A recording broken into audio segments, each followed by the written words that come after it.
8:41. Raw Mike Richards, as we are going to talk about something really cool, very special, that is coming up, not only for the radio station, but for the work that's done here in Peel with the Peel Youth Village. And joining me now, and this is pretty interesting stuff, and I'll tell you why. Not only are we happy with our involvement here in the community, which I think is everything. It means it is what defines a community, is how you look after those that need the help. It's really, you know, even talking with James Richmond, the general manager and the coach of our Mississauga Steelheads, and his wife, who is battling through esophagus cancer. And yet that team and all the boys have rallied around, and the parents, they drop off food for him every night so he doesn't have to do anything. And how does that not make you feel great about what you do in your own town? It is just marvelous. And I said, so this almost is so fitting with what we're doing here. And as I bring Shirley Hannigan on, I got it. Okay, so here's something that Shirley does not know that's coming. Here's the surprise party. She's like, oh God. And the show's called Raw Mike Richards. What is he going to say? Shirley Hannigan is the name of my aunt. So, Aunt Shirley, lovely to see you this morning. You look fantastic. Amazing. Great to have you. We also have Corey Wilson, who's joining us here. Thank you so much, Corey. Morning. Thank you.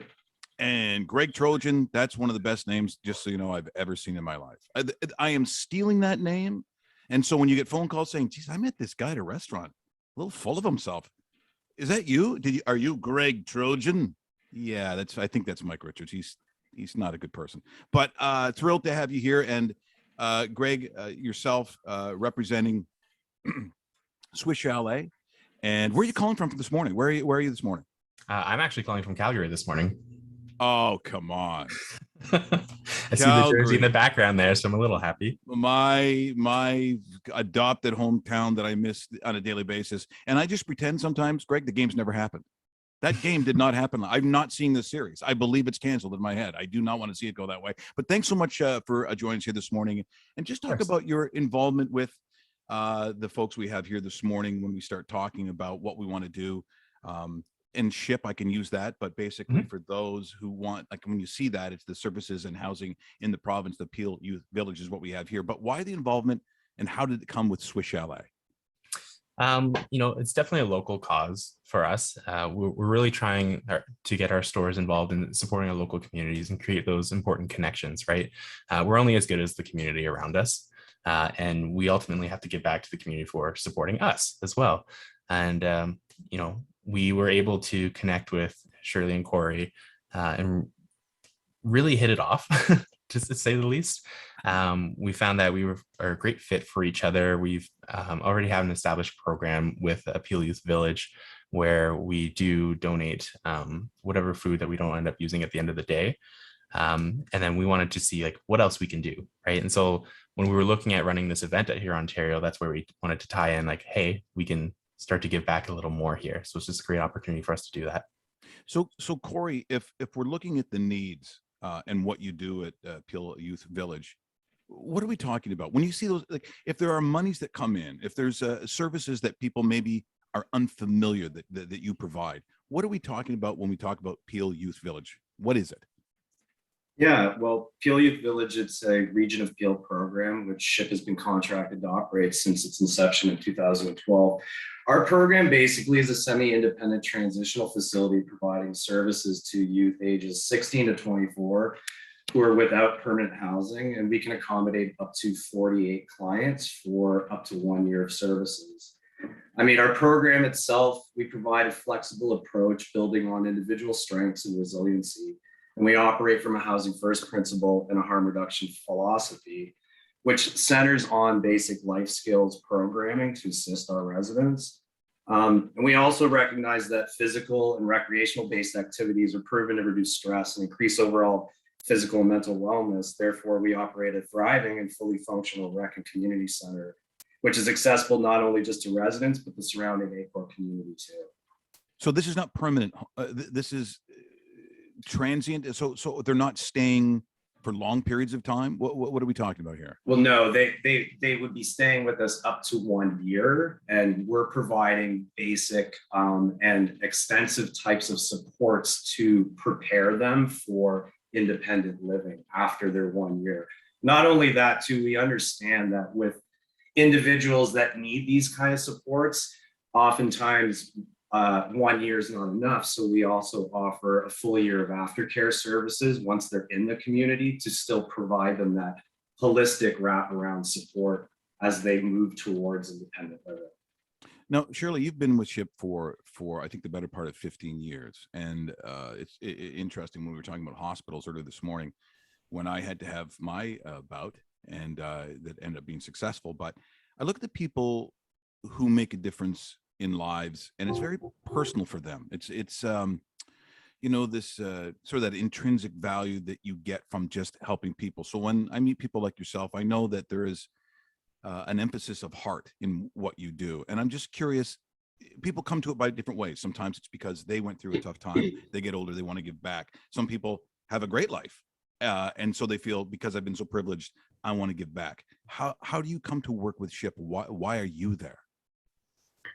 It's a really great question. As you said, I've been here close to over 15 years now. And when I first came for my interview, I remember thinking to myself, I knew very little about mental illness at the time. And it was an organization with a focus on mental health, housing, and services. But when I sat through the interview, I remember thinking, I want this job so badly, so badly. And the only things I really knew about it were about mental health was what you read in the paper, what you read in books, etc. And it's really gratifying to see how far we've come in our communities around the understanding. We're not 100% there yet, but we're getting there in the understanding of mental health and what it means. And it's really trying to take away the stigma. So I feel very privileged to have been part of that journey over the last 15 years, working with both my colleagues, but mostly with our clients, with people who live in the community, because I think sometimes too, you want to ensure that stigma is eradicated from both the community perspective and the personal perspective. So, yeah. You know, it's interesting you put it that way, because sometimes I think a lot of us probably feel a little guilty in the way that we perceive those that we now understand with mental illness. I come from a small town called Stouffville. And in Stouffville, there was a couple of people that you would see that we, quote unquote, these were crazy people, right? They walked from one end of town to another, or they dressed a certain way, and they did things. I understand now what was going on. I didn't back then.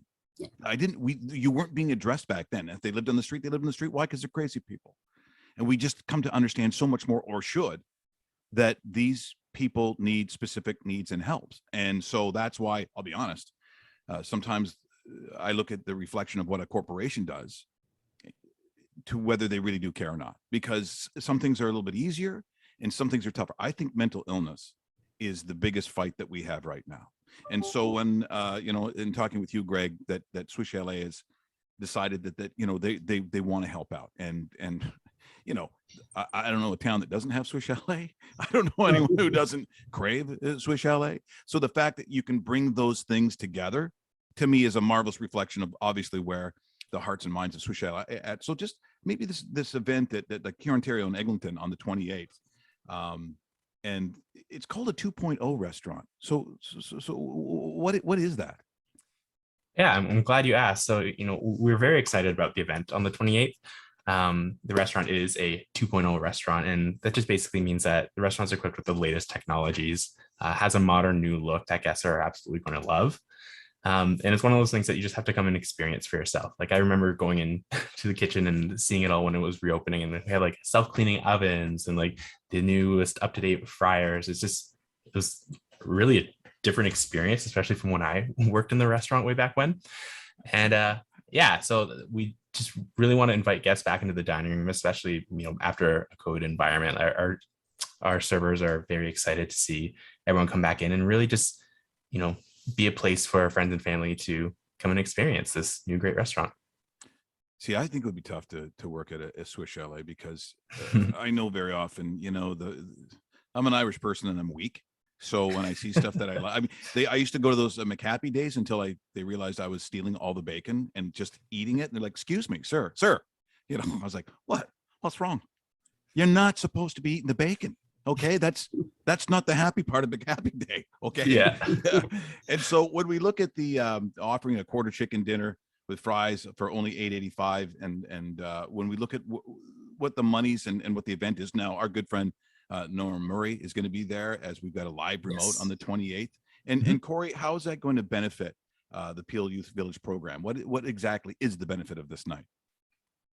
Well, I mean, knowing what the current cost of affordability for everybody within society across the board, particularly the clients that we work with and support, this is a great opportunity for us to provide some of those basic items that a lot of people take for granted that are necessities in life because, well, you know, the individuals that we support here are operating from sometimes a much smaller budget. So, you know, household items and other things that Swiss has been graciously able to try and partner with us to provide is going to be a fantastic opportunity because I know for a fact that the youth that live here really appreciate some of those things that some of us, you know, that live our other day-to-day lives take for granted.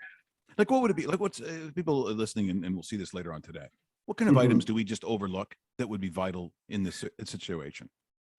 Basic cookware items, pots and pans, utensils, plates, cutlery, personal hygiene items is another big one. Linens and bedding, and you know, other textile items. Those are some things that, like, you know, are really big necessities for individuals that we help here that often we just think is general everyday items. And I'm thinking surely it only probably got tougher over this last couple of years with COVID, with the families you have to deal with. When you start talking about mental illness, you know, even the best of us were very anxious. There's an anxiety. I'm sure it just went through the roof because that couldn't have been easy. Yeah, no, definitely seeing that increase. And I know one of the things that SHIP ended up doing was really pivoting around food security and wellness. It's always been a focus, but we've never physically provided it. And we started doing that at the beginning of COVID and are continuing now because recognizing food security and things to help us stay well before, during, and after a pandemic are all very important. So yeah, no, you're absolutely right. And I think we're going to see this for, you know, the outcomes of the pandemic for some time to come. I just wanted to add to what Corey had said as well around some of the much needed things is even small appliances, things we don't think twice about, a little toaster, you know, those types of things. So anything that you sort of think about that you touch on a daily basis isn't always available. Yeah, it is amazing what we do take for granted, and in tougher times, you know, and sometimes it doesn't take much. We just don't think about it, and that's why I think when you have corporate leaders who are thinking about these kinds of things, it's just so important. And I can't think of a nicer thing to talk about here this morning. I think we're very thrilled as a radio station that is small and growing very quickly, but we want to be part of the community. Like we want to do something. And so the fact that we get to bring it all in together here this morning, and then of course on the 28th at Hurontario and Eglinton, you know, it's just it's fabulous for us. And I really appreciate you taking the time here this morning. So on behalf of the radio station, to you, Corey, and all the great work you do here in the community, and Shirley, obviously a wonderful person, and Greg Trojan. Sorry, I have to say it like that. I don't know. Do people say that, or is that just me? I was popular in high school. Thanks so much, folks. Take care and best of luck. And I really appreciate this morning. Thanks so much, Mike.